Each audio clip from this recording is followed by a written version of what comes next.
Tala Fou malo le ngā rurue se mei lau whaafonga I tala me Ausetalia ele video Samoa. O tangata Ausetalia fia siasi ni si o no fuanga I Europa o le amana o mio na tarusanga mo se isi tu ai ngā visa fou wa whaailo mai. O whaamtalanga me le mataupule nei wa whaailo ai o tangata mai atinu e ono spulu e au fia ima Ausetalia e le imana o mia mua muoni visa whaapea malanga I Europa pe tai lau lewa mana o mia nei. O le ETIAS po le European Travel Information Authorization System o le atai peila po le visa Amerika o whaingo le ESTA. Ua ta ue le ripoti o isi fo I atunu e mana o mio na le visa le ape amalanga I Europa e au fiei Britania, Amerika ma New Zealand ma o le tausanga fau lua whenua sfururima e amata wha mamaluai. Ua wheta ua ina le ripoti e na o le sefuru lua tala Ausetalia.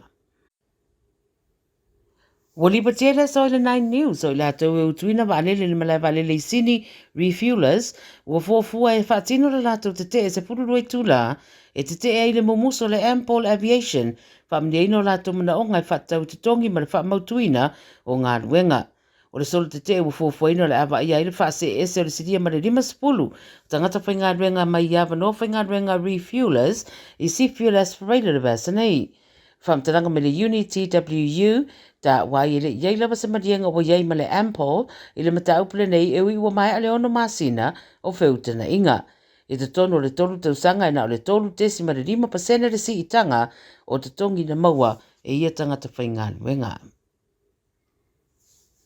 O le ua mawhai neo na whaamaunia mei leo sa tasi tangata o ngā whaamamalo le na maua o mariu se pale I sini I le vai aso taruai.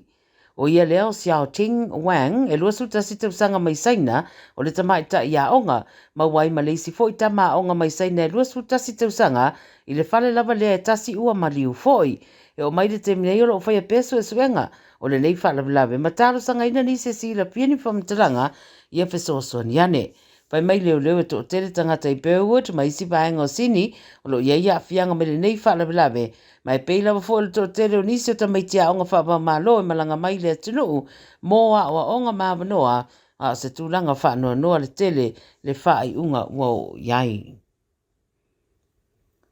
Whai mai alo tingaina le whare mai se tene tite se fururua tausanga le matua na la vese ta vale le Sunshine Coast I Queenslandi.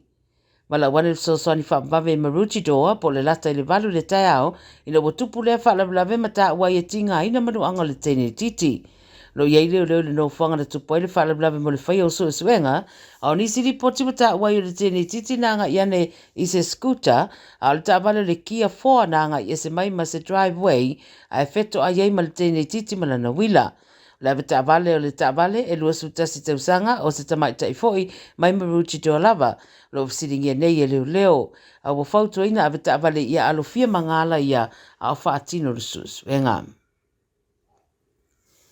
Ua whailowa tau fia le whaongai no nisi tu ainga o waalele mo whataita inga po test planes o no li poti o ni whale tonu. O lo ta ua le ala taiba o le waalele le Boeing 757X le ua tau fia le whaongai ne na uailo o iese whale tonu iafi o ietu ainga waalele. O se vaenga ta ua o le waalele o le mounting structure e ta ua tele le whaongai o le waa e fesota iei fo ima le afi o le waalele na iloa ai le whale tonu se whataita inga o se whainga malanga I Hawaii. Whai mai le company o lea la o lo ngā lue nei insinia e whaalele o ia tūlanga uma o na whaato ato e mawhaidea o na whaawau lo na whaongaina.